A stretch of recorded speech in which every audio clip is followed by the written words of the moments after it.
Bienvenue à l'esprit de Dagaz. Retrouve tes racines. Les pensées sont libres sans ton âme qui vibre. Ni dogme, ni maître, juste l'éclat de ton être.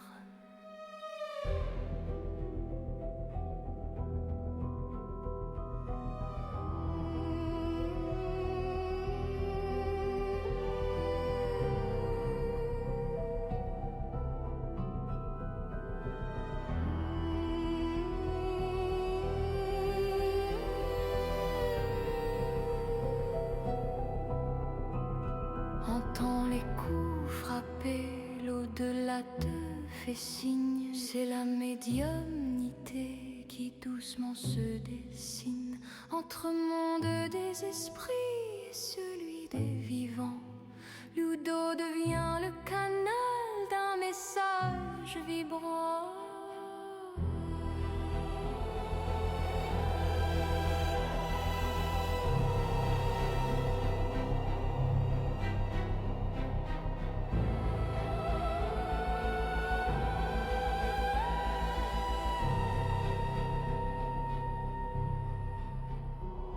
Si tu as peur des boucs ou des peaux sur le dos, viens écouter Réni nous rassurer illico.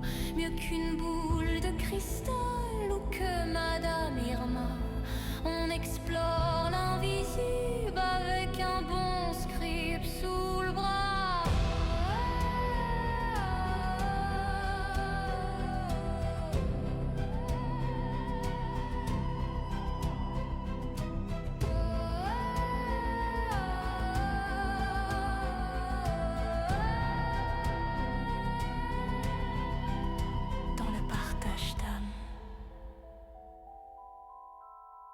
Chacun forge sa flamme.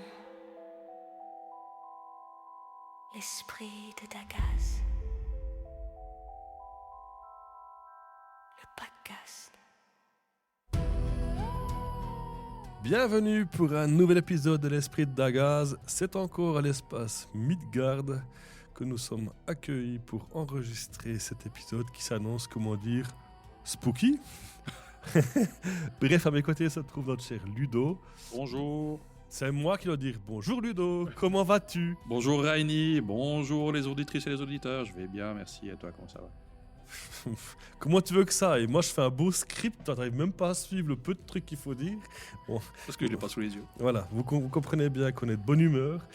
Oui, on a bu un petit verre de rouge en dînant, mais je pense qu'on en a besoin. Parce que là, on va aller dans des sphères encore un peu plus spéciales que les soins à distance. Bon, aujourd'hui, on va aborder un thème qui fout en règle générale des frissons dans le dos à certaines personnes. Et toi, tu vas me dire, ah bon, moi, je ne me rends plus compte. C'était un peu la phrase que tu m'as marquée sur WhatsApp aussi. Bon, Le thème en question, c'est la médiumnité. Tous médiums. Voilà. Histoire de poser le cadre, j'ai sorti une définition, ce que je fais avec Jonas, parce qu'on fait toujours des podcasts intelligents avec Jonas. Dans le cadre, mais tu devrais rigoler là. Dans le cadre spirituel, la médiumnité est définie comme la faculté de servir d'intermédiaire, de médium, entre le monde des vivants et le monde des esprits. Après, il y a le concept clé. Le médium n'est pas le créateur du message, mais le canal par lequel une intelligence désincarnée communique. Qu'est-ce que tu en penses de cette définition? Ouais, j'aime bien. Rien à redire. Non, non, c'est bien. Canal. Nickel. Canal, émetteur-récepteur, le canal, le poste de radio entre deux qui transmet les messages en deux personnes, c'est ça? Nickel. Ouais, c'est en train de me dire, moi je suis pas médium. Hein. Mais on est tous médiums. Comme j'aime dire autour de moi, de mon entourage, tout de mon entourage. Ça, c'est le verre de rouge. Hein. Et encore quoi, on a bu de bouteilles. Aïe, aïe, aïe, aïe, aïe, aïe. Comme j'aime bien dire de mon entourage, tous médiums. Voilà, médium. Ce qui est important pour moi à faire comprendre, c'est qu'on a tous toutes les capacités en nous. Simplement, il y a des choses dans notre vie qui font qu'on développe certaines choses ou pas. C'est pas une histoire de don, mais plutôt de capacité. Et la médiumnité, c'est quelque chose que l'on a tous, mais que l'on développe pas tous. Ok. Bon, pourquoi ce thème-là, il était tellement, comment dire, important à mes yeux? C'est comme les soins à distance, hein. J'étais très catégorique au début.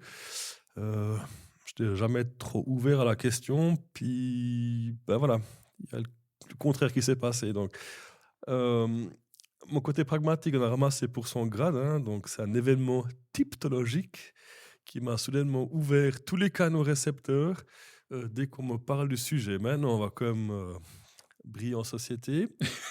Typtologie, coup frappé dans les murs ou les tables. Le fameux esprit frappeur. Ah ouais, ça c'est intéressant. Je peux te raconter une anecdote avec ça. D'abord, je commence par la mienne. Vas-y. Donc, ma belle-maman nous a quittés au mois de mai de l'année passée. Et puis, voilà, dans la famille, chacun a vécu son deuil à différentes intensités. Vu que c'était ma belle-mère, c'était quand même très touché. Puis, je me suis dit, oui, vu que j'ai fait mon cours avec Rouni, on a aussi parlé pas mal des personnes qui nous quittent, de quelle manière on pourrait faire mieux les choses.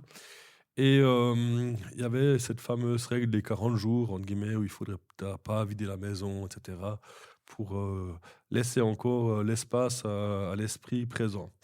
Et ces 40 jours, c'est quelque chose qui m'a bien trotté dans la tête.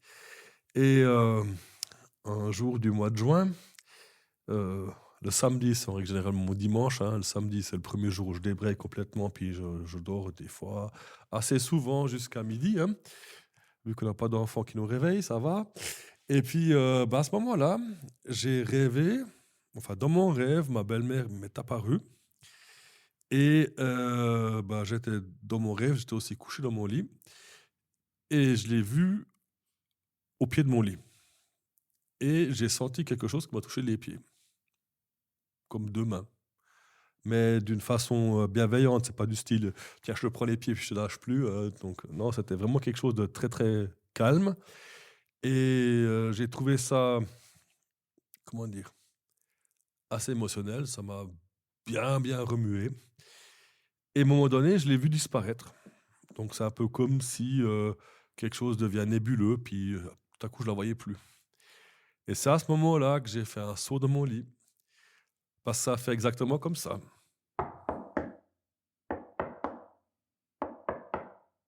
Et plus de bruit. 3 fois 3 coups, 3 fois 3, 9. Numérologie, hein, on peut penser ce qu'on veut. Eh je peux te dire, là, j'étais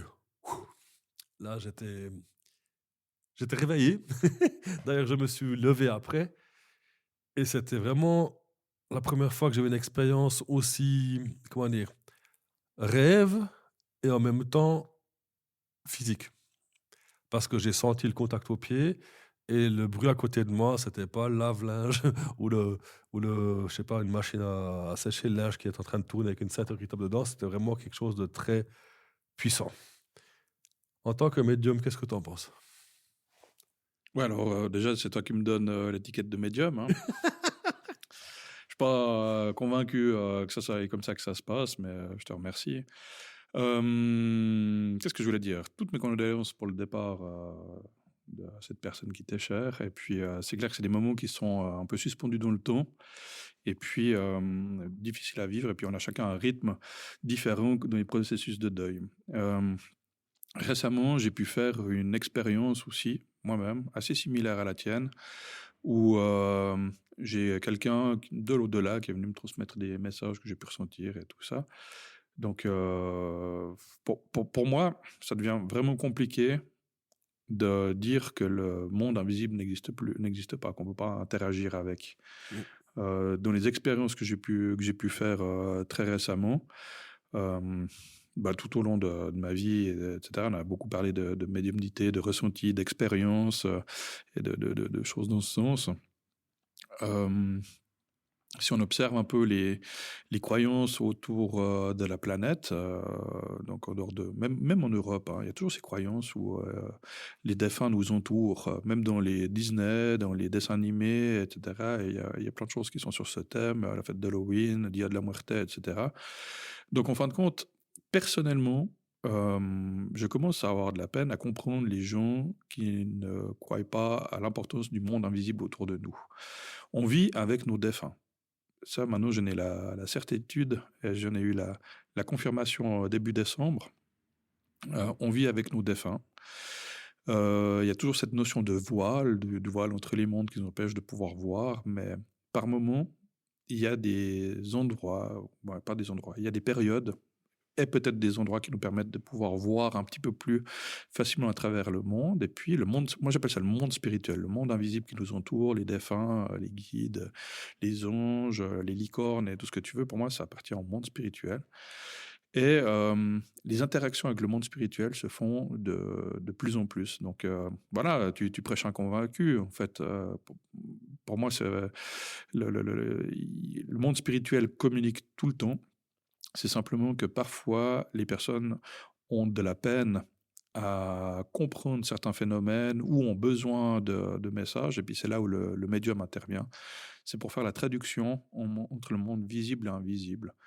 Et si les peuples, dédicace, dédicace à Jonas, les peuples, si les peuples, ils ont fait des cultes et des rituels depuis la nuit des temps, partout à travers la planète qui sont dédiés aux morts, c'est quand même qu'il faut croire qu'il y a quelque chose de cet ordre-là qui existe, mais que j'ai la pensée ou la croyance ou la conviction qu'ici en Europe, on a été un petit peu coupé de tout ça. X, Y raison par rapport à ça, qu'on va peut-être développer ou pas. C'est un peu le thème central de nos discussions, Rainy, qu'on est en dehors du micro. Hein. Avec Francesca, dans notre quart d'heure chrétien, donc Ouais. tu aurais pu la placer aussi. Ouais, mais voilà. si tu veux dire XY, on laissera ça dans l'inconnu. Non, on peut en parler aussi, mais c'est vrai que pour moi, ça devient compliqué de penser qu'il n'y a rien autour de nous qui nous entoure et de ne pas avoir la preuve, parce que maintenant, ça se matérialise quand même vraiment. Et si il y a des choses comme tu as vécu qui viennent, de toute façon, tu l'as vécu. Et je pourrais être médium ou pas. Qui suis-je pour te dire que ça n'existe pas? Tu l'as vécu, tu l'as expérimenté. Je pourrais être le plus grand médium du monde et te dire que ça n'existe pas, que c'est impossible, que ça ne se présente pas comme ça. Ou je pourrais être le pingli de je ne sais pas trop où et te dire oui, c'était vrai. Herzogenbourg, si tu veux, par exemple, si tu veux. De toute façon, tu l'as vécu, tu l'as expérimenté, donc tu as fait une expérience avec le monde invisible, le monde spirituel, et puis tu en as la conviction. Donc, il n'y a pas à montrer ou à démontrer. Tu l'as vécu. Moi, ce n'était pas dans cette optique-là, en quelque sorte. Ce que je voulais juste expliquer, c'est que, comment dire, je pense qu'on peut avoir des convictions dans la vie aussi fortes qu'elles puissent être. Bon, là, je renvoie au dernier épisode de 2025, Dur comme fer. Hein. C'est pas pour rien que j'ai choisi cet album-là, d'Ofofora. Mais des fois, je pense qu'on s'accroche à quelque chose, on se persuade de quelque chose. C'est un peu du style... l'image, j'aime bien, c'est un peu comme quand tu as des gens qui sont en pédalo et puis ils essayent de rentrer dedans, puis finalement tu as le short qui se croche quelque part et puis ils essayent de se retenir avec les mains après le poteau, puis de l'autre côté tu as le pédalo qui part et puis tu sais de toute façon, s'ils lâchent pas, ils finissent dans l'eau, puis s'ils lâchent, ils finissent aussi dans l'eau. Donc à un moment donné, autant y aller, quoi. Enfin, je veux dire, au moins tu contrôles ta chute. Lâcher prise. Et l'autre truc que je voulais dire, c'est que si les gens n'y croient pas, c'est peut-être pas encore le moment. Mais je pense que s'il y a des choses qui se manifestent, si on est... Comment dire? Après, de nouveau, ça m'appartient. Hein, si on lâche prise et puis on n'essaie pas forcément toujours d'expliquer les choses, mais d'essayer de comprendre le message qu'on essaie de nous donner sans essayer de comprendre est-ce que le messager, il est réel, toi, l'intuition, c'est la même chose. Tu ressens quelque chose. Si tu arrives à interpréter le message, ça peut que t'aider. Au lieu d'aller à l'encontre et puis de pousser absolument « non, je ne veux pas, machin », tu te fais peut-être plus de mal qu'autre chose. Donc, c'est pour ça que quand j'ai pensé à toi pour ce podcast, c'était sans savoir que tu allais faire ton séjour en Angleterre et puis sans forcément qu'on ait vraiment parlé de cette pratique. Non, je pense que c'était juste suite à mon petit séjour dans cette école de... ça de fait longtemps que je formation vous pour médium. observe sur les réseaux, monsieur Iso, vous devrez le savoir. Quand je te stocke un peu quand même. Quoi. Ouais, mais je l'avais pas tellement noté sur les réseaux que je partais faire cette avec école de tous les médium. petits posts Instagram que tu fais et compagnie, là, si tu sais un peu lire entre les lignes. C'est vrai que je dois avouer que moi j'ai une vision, malgré ma fonction de créateur de tambour, je relie mes pensées plus facilement à la médiumnité qu'au chamanisme. Et du coup, pour moi, la médiumnité est quelque chose d'assez important, d'assez intégré dans la culture européenne, dans la tradition européenne, bien plus que ce que l'on pense. Et puis du coup, c'est assez naturellement que je me suis orienté vers une formation. C'est pas une formation, c'est un développement, un level up dans une formation de médium. Parce que c'est vraiment ce qui me parle plus que d'autres formes de croyances. Bon, pour les personnes qui n'ont pas écouté tes podcasts, je les mettrai encore en lien. Mais je veux dire que c'est un outil qui était déjà dans ta boîte à outils avant d'arriver au fameux livre des toilettes. Oui, de la magie. Mais un outil Donc qu'on ça fait a partie de tous. toi, en quelque sorte. C'est un outil qu'on a tous. Si tu as vu le film de Arnaud Rioux qui s'appelle Etugun, dans les premières minutes du film, il y a une femme, qui est médium, je crois, qui dit qu'elle est médium, qui dit que la médiumnité, c'est cette demi-seconde d'intuition que l'on a juste avant que notre cerveau se mette en route. Et j'ai trouvé que c'était absolument juste, cette définition de médiumnité. Qu'est-ce que tu appelles mettre en route? Commence à réfléchir. Ouais. Quand on te montre une image, il y a une demi-seconde qui se passe où ton cerveau il bug, puis après il va commencer à interpréter. La médiumnité, c'est cette demi-seconde d'observation, de ressenti, de quelque chose, de pensée. Tes corps réagissent avant que ton cerveau se mette en route. Et c'est cette demi-seconde-là, en fait, qui est pour moi la médiumnité, l'intuition est la base à peu près de tout. Puis après, on apprend à utiliser cette demi-seconde avant que le cerveau se mette en route avec l'interprétation, avec le jugement et tout ça. Dans mes recherches, il y avait la différence entre l'intuition et les messages que tu reçois. Est-ce que tu l'as fait aussi, cette différence? Ou est-ce que pour toi, le message que tu reçois pourrait être l'intuition? Alors, il y a plusieurs types de médiumnité. Je pense que c'est... Je vais prendre mes petites notes. Tu as bien travaillé, ça me fait plaisir. Non, mais j'étais sûr que cette question, elle était venue, elle allait venir et tout ça. Parce que, bien sûr, c'est un sujet que j'ai étudié, mais pour être un petit peu plus précis pour le podcast, je voulais juste les remettre au goût du jour. Au goût du jour, voilà. Comment dire. Donc, au cas où c'est pas un esprit, c'est une machine à café. Hein. J'essayais de combler pour couvrir le bruit de la machine à café qui s'arrête. Je suis désolé. Voilà. Donc on peut reprendre. Donc dans la médiumnité, il y a plusieurs types de médiumnité. Mm-hmm. L'une ne va pas contre l'autre, il n'y en a pas une qui est plus juste que l'autre, comme ça. C'est juste qu'on a différents types de médiumnité possibles et puis qu'on en utilise une ou l'autre, ou encore une supplémentaire, en fonction de ce que l'on souhaite faire. Donc la première médiumnité, c'est le premier type de médiumnité, c'est la médiumnité psychique. Donc la psychique, c'est ce qui fait appel au clair-sens, au clair-ressenti. Donc c'est la clairvoyance, la clairaudience, la clairsentience, la claire-information, la clair-cognition, le clair-gustatif, tous ces sens qui sont extra. D'accord ? Ça, c'est le premier type de médiumnité, c'est la psychique. Donc, ça peut être aussi une médiumnité dans laquelle on va utiliser, par exemple, des oracles, des runes ou des choses comme ça pour avoir des messages, pour pouvoir traduire en fait les messages, les informations. C'est un peu celle que tu as eue, toi, comme médiumnité, quand tu as eu le son et le toucher de cette petite visite à ce moment-là. Ensuite, il y a une médiumnité qui est intuitive. Ça, c'est une médiumnité, ça fait appel à l'instinct. C'est justement cette demi-seconde, c'est l'instinct.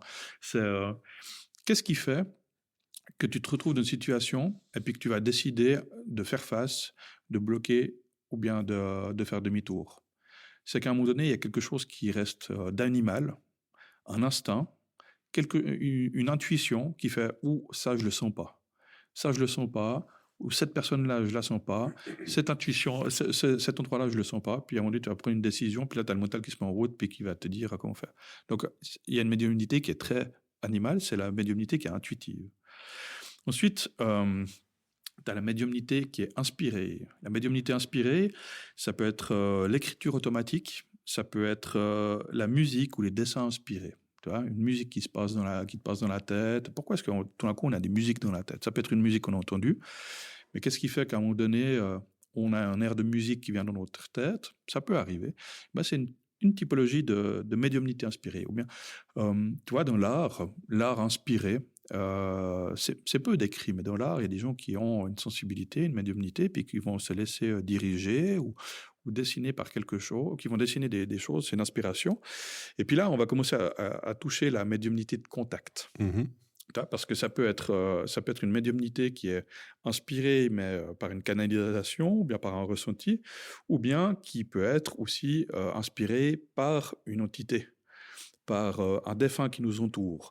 Donc, quand on parle de défunt, je parle des êtres qui sont morts, qui sont derrière le voile que l'on ne voit pas, mais qu'on peut toujours interagir. Donc, il y a une nouvelle forme de médiumnité qu'on parle, c'est la médiumnité de contact, donc les contacts défunts, les entités, les guides, etc. Voilà, on utilise notre canal de communication, entre le psychique, où c'est avec du clair-sens, c'est qu'on a développé nos sens. Là, c'est médiumnité de contact, ou médiumnité spirit. C'est une médiumnité, on va utiliser notre canal de connexion et puis qu'on va faire appel à des guides ou à des défunts qui sont là pour nous transmettre un message. Ça, c'est encore une autre forme de médiumnité. Donc la dernière, c'est où quelque chose vient par un canal. Ouais. Et puis l'autre, c'est peut-être presque avec un miroir. Il y en a une qui est extérieure et une qui est intérieure.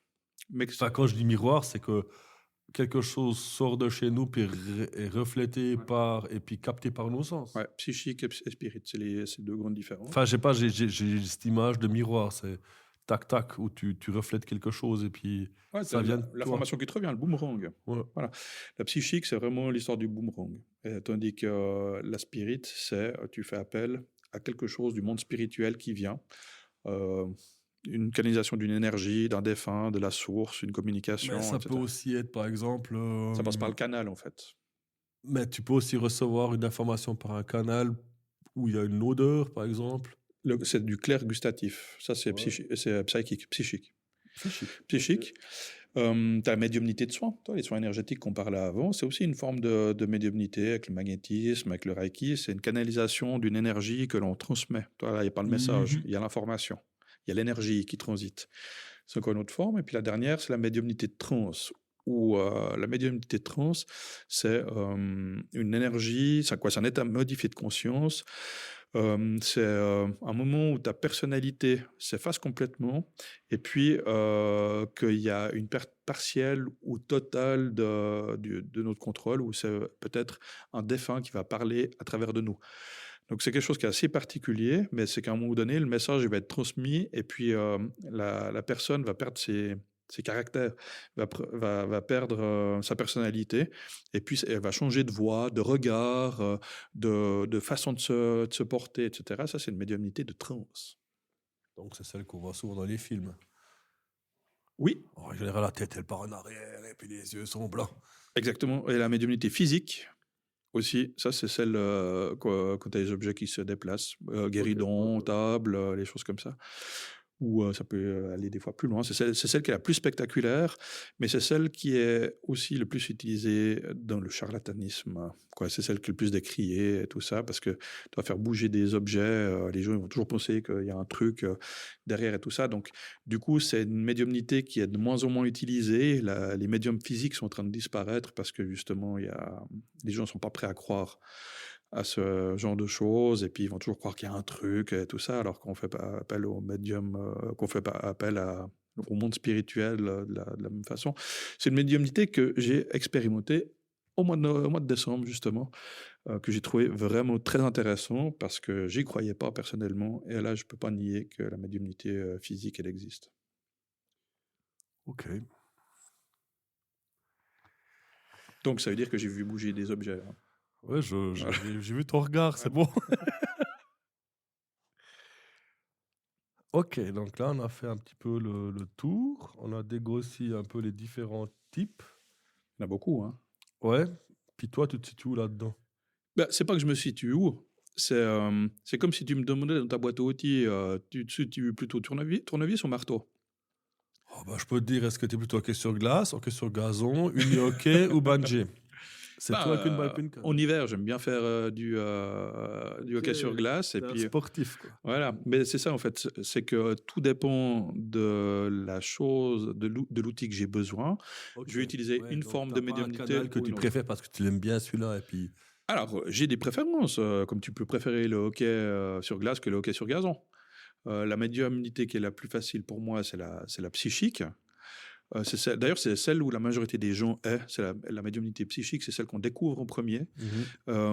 Parce qu'elle est facile, quoi. Elle est assez innée, et puis on l'a un petit peu tous étant comme ça. Les anciens médiums, eux, étaient plus dans des médiumnités spirituelles, la spirit. Et les très anciens, c'était médiumnité physique avec les tables qui bougent, avec le Ouija, avec les choses comme ça. Là, j'ai vu que c'était un peu les années 1800. Ouais. Il y a une grosse. Ouais, en Angleterre et tout ça, il y avait beaucoup. Il y a beaucoup, j'ai pas de chiffres, mais c'est vrai que c'est plutôt cette forme de médiumnité, elle est plutôt en lien avec l'Angleterre, la Grande-Bretagne, des choses comme ça. J'ai moins connu ici en Suisse, j'ai pas tellement de rêves. L'école Quoique j'ai autrichienne après, où il y avait tonton Adolphe là, avec l'occultisme qui a un peu amené tout ça. Je connais vraiment pas très bien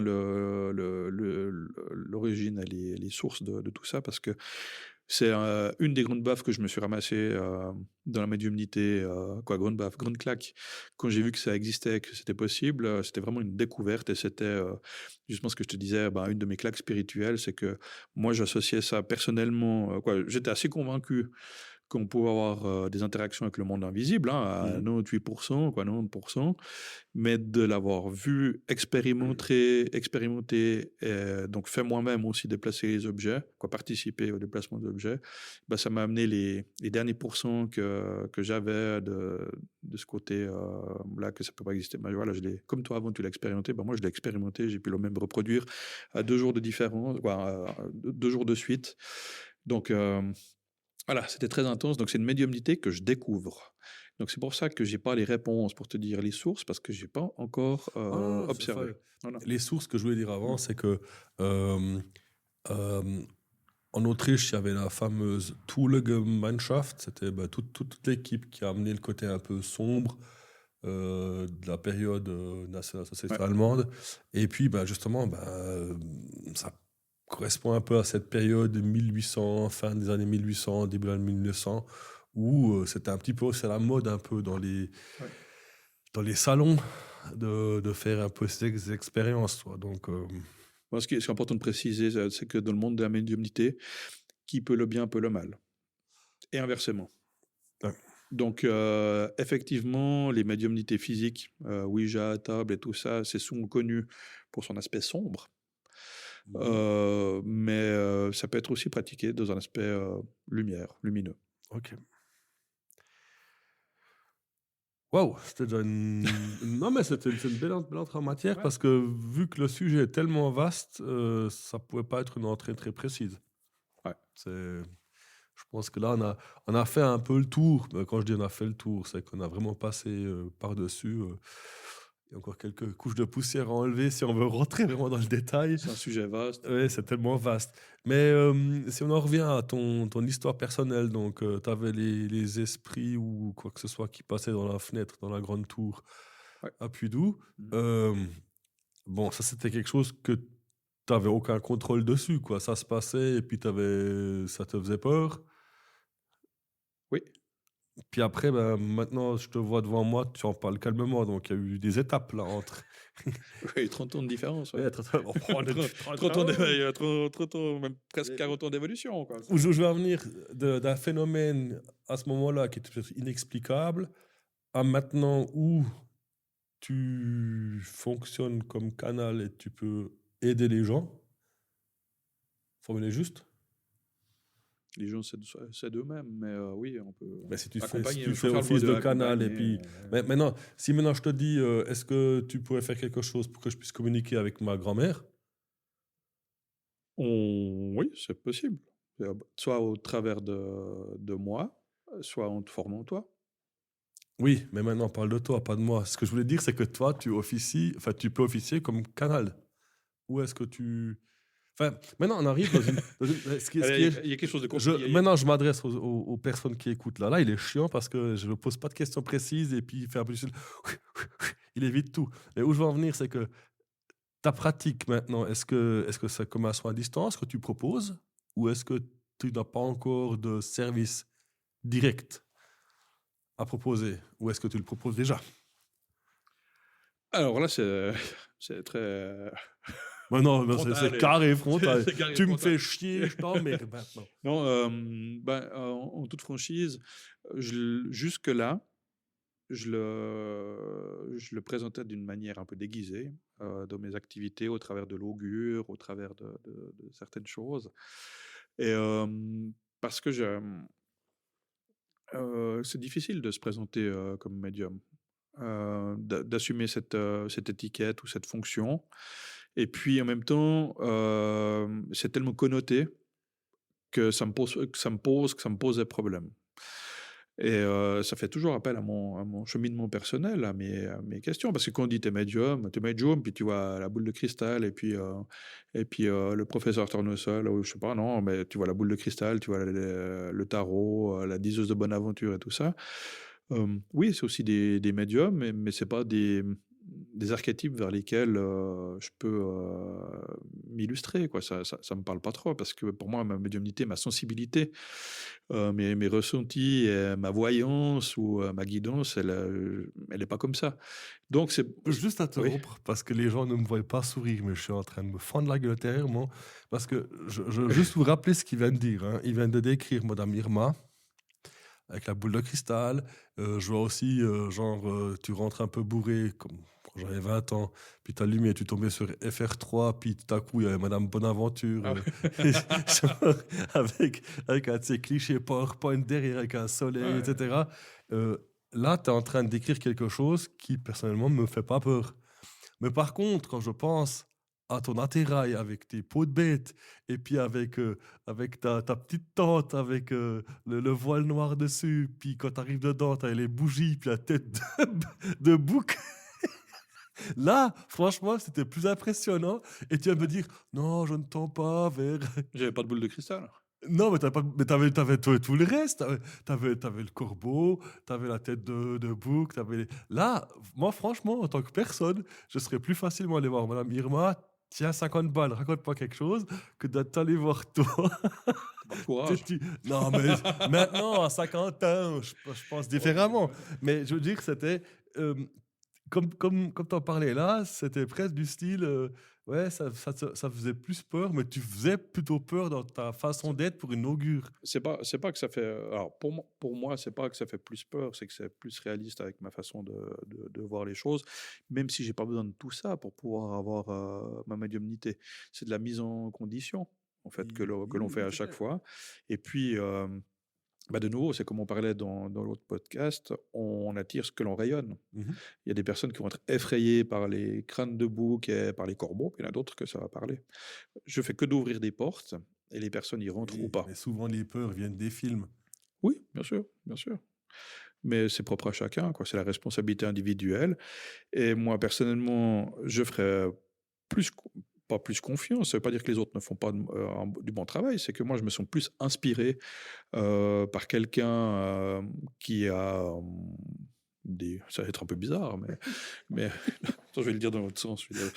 Je me sens moins inspiré par quelqu'un qui a une boule de cristal, et puis plein de bijoux et des pierres à gauche, à droite et des organites, que par quelqu'un qui est simple, qui est habillé en noir et puis qui a des crânes d'animaux et des peaux de bêtes sur les épaules. Ça dépend si Voilà. c'était gothique ou pas dans le temps. Mais oui, c'est ça, ça dépend de ça. Ça nous parle ou ça nous parle pas. Il n'y a pas de juste ou de faux. C'est que il y a un cliché de Madame Irma, comme tu as dit, qui regroupe un peu l'imagerie populaire des médiums. Et puis, moi, je m'identifie pas à cette imagerie populaire qu'on peut en avoir. Et puis, j'essaie de montrer une autre forme de médiumnité. Le druidisme est une forme de médiumnité. Est une philosophie dans laquelle la médiumnité a sa place, je peux le dire comme ça. Mais comme dans le christianisme, on peut aussi trouver une certaine forme de médiumnité, comme dans le bouddhisme, comme dans beaucoup de courants religieux, spirituels, même, sauf erreur, dans l'islam.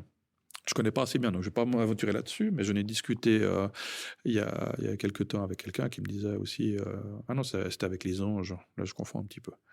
Mais voilà, dans, dans beaucoup de peuples, sur beaucoup de périodes et tout ça, il y a toujours eu une personne qui avait une sensibilité supplémentaire, qui permettait aux rois, aux chefs de clan, aux tribus de pouvoir les orienter, de pouvoir les guérir, les accompagner dans la guérison, ou de pouvoir comprendre ce qu'ils vivaient. Voilà, il y a toujours eu un accompagnement spirituel, donc par une personne qui était sensible. Et puis, est-ce que la personne sensible s'appelle médium, druide, Ouais, faut pas etc. prendre Camelot comme exemple, quoi. Mais...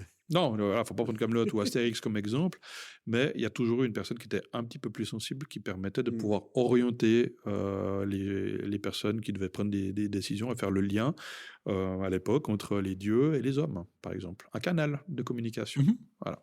Et ben moi, je m'identifie plus dans cette vision-là du canal, donc du transcripteur, du traducteur d'une énergie pour la transmettre à d'autres personnes, que de la voyance de la boule de cristal. Et puis après, ben voilà, après, on attire ce qu'on rayonne. Ma question, il n'a jamais été... Enfin, je ne voulais pas arriver sur le terrain de prédire quelque chose. Enfin, pour moi, j'associe vraiment médium, avec tout ce que j'ai lu jusqu'à maintenant, plutôt au canal. Oui. Pour moi, c'est vraiment le rôle. Un médium, c'est même un médium d'information. Hein. Un journal, c'est un médium d'information qui transmet des messages. Ouais. Donc, pour en revenir à notre question, je te lâche pas. Hein. Non, tu proposes des services dans ce sens-là? Oui, alors oui. Ou est-ce que tu le faisais de façon déguisée? Je le faisais d'une façon déguisée parce que c'était difficile d'assumer cette position. Voilà, comme pour beaucoup de choses, il y a des positions dans lesquelles on est plus à l'aise que l'autre. Hein. Et puis, suite à cette école que j'ai fait en Angleterre, c'est un service. Donc, toi, je le proposais déjà au travers de l'augure, mais c'est un service que je vais développer à partir de janvier 2026. On y est. Voilà, on y est, c'est demain. Peut-être même déjà passé. Je vais le mettre de manière moins déguisée et l'exposer parce que maintenant ça vibre vraiment en moi suite aux différentes expériences que j'ai fait. C'était le fait d'avoir ces 2% de doute que j'avais. Maintenant, ces 2% de doute se sont effacés et puis du coup, je me sens légitime de pouvoir le proposer d'une manière non déguisée, de le faire. Donc, à partir de janvier 2026, je vais proposer des consultations en médiumnité et pouvoir utiliser les différents canaux de médiumnité, donc méthodes de médiumnité que j'ai citées auparavant, pour pouvoir le faire, que ce soit pour délivrer des messages, que ce soit pour faire des soins, que ce soit pour lire les blocages énergétiques ou bien pour faire des contacts défunts. Ok, donc maintenant, message défunt, j'y suis. Ça, il n'y a aucun souci, j'arrive à me l'imaginer. Après, tu as parlé canal avec les guides. Oui. Donc les guides, c'est pour toi, c'est les buzzers dans le slipper qui te remettent dans différentes directions. Faut que tu me traduises. Le buzzer slipper, ça me parle pas. Ouais.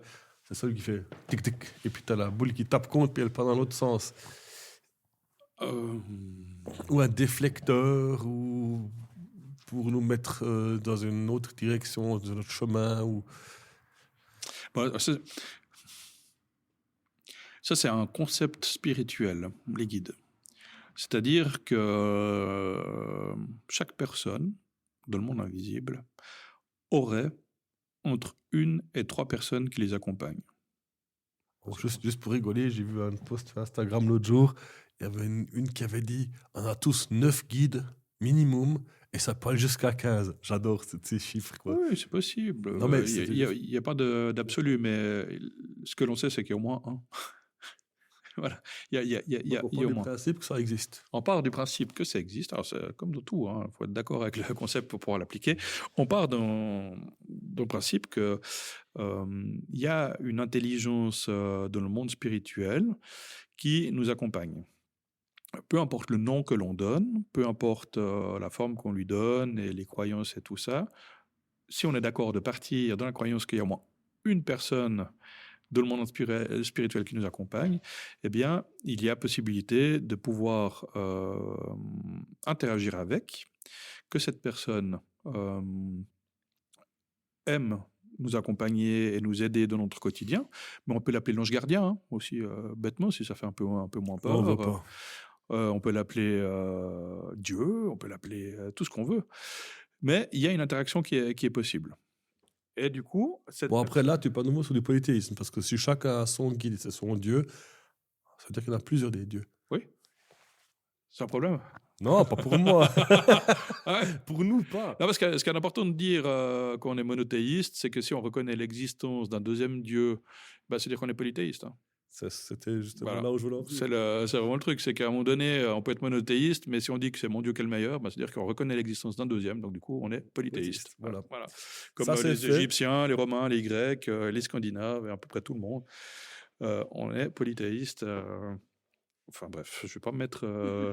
C'est déjà fait. c'est déjà fait, On est franchement. foutu. on est foutu. Donc, un guide, ça peut être un dieu, ça minimum. peut être... Voilà. Minimum. Minimum. Comme ça... Et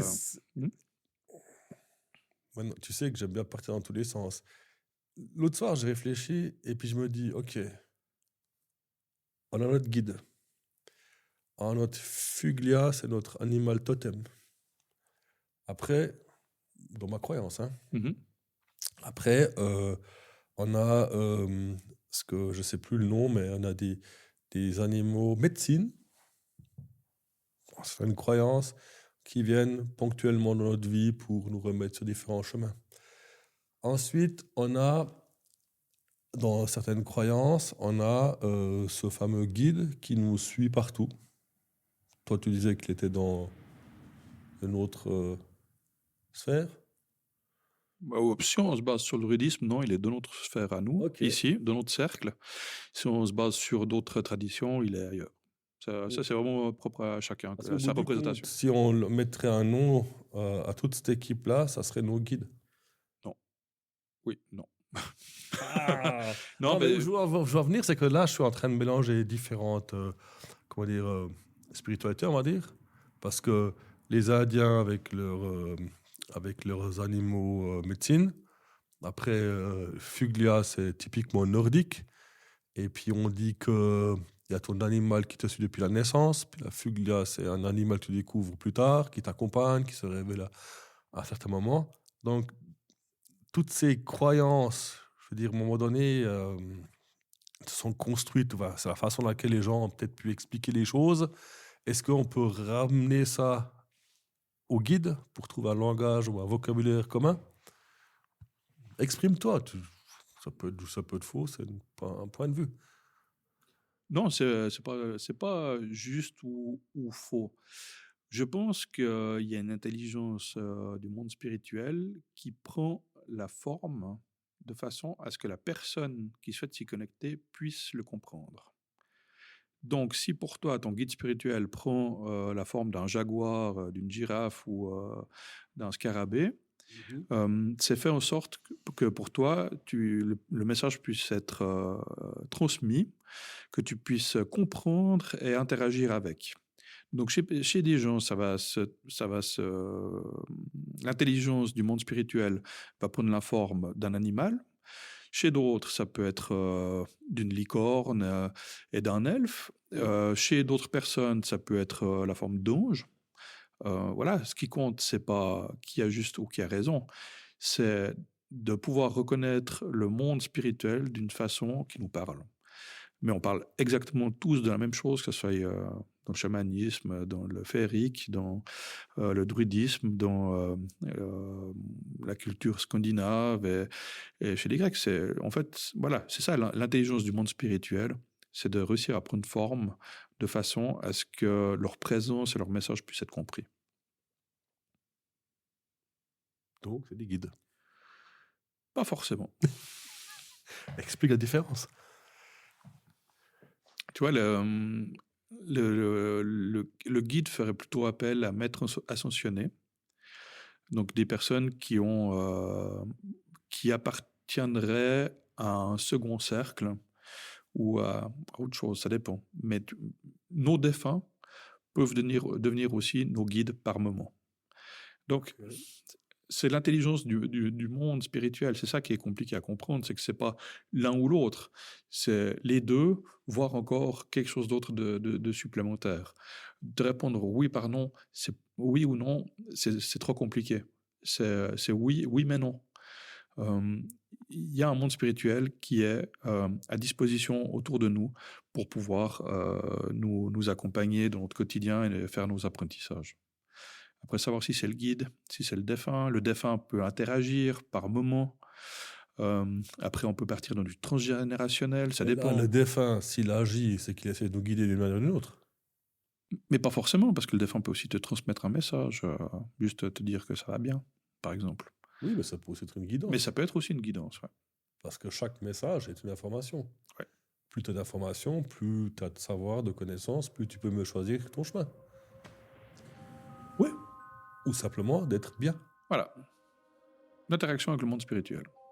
Mhm.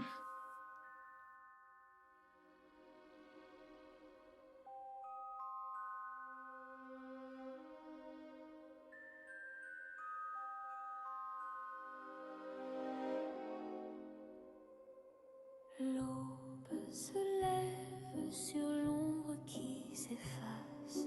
Le cycle reprend sa course et sa place dans la grande roue où tournent nos saisons.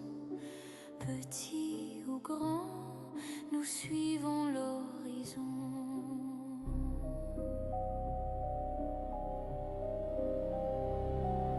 L'épreuve est un chemin qu'il faut marcher entier, sans chercher la fuite, sans jamais dévier.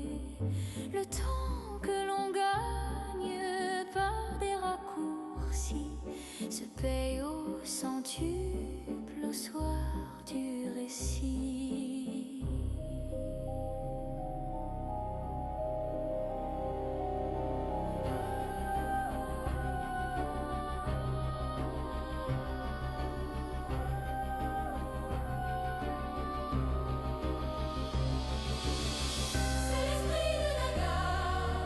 Le souffle de l'être, une voix qui résonne, ni dogme ni maître. C'est la lumière qui perce, la fin de la nuit, l'éveil de l'âme qui éclaire la vie.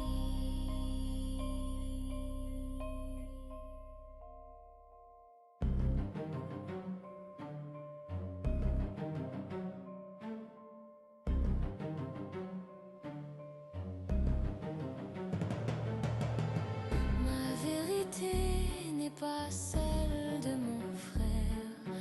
Rien ne vibre pareil sur cette vieille terre.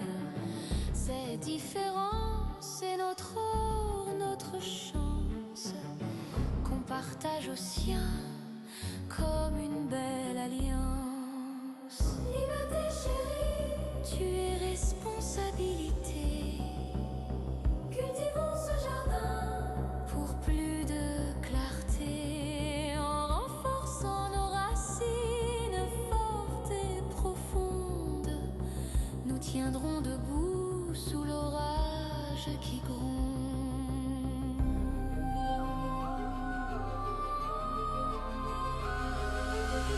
C'est l'esprit de l'âme, le souffle de l'être, une voix qui résonne, ni dogme ni maître. C'est la lumière qui perce, la fin de la nuit, l'éveil de l'âme qui éclaire la vie.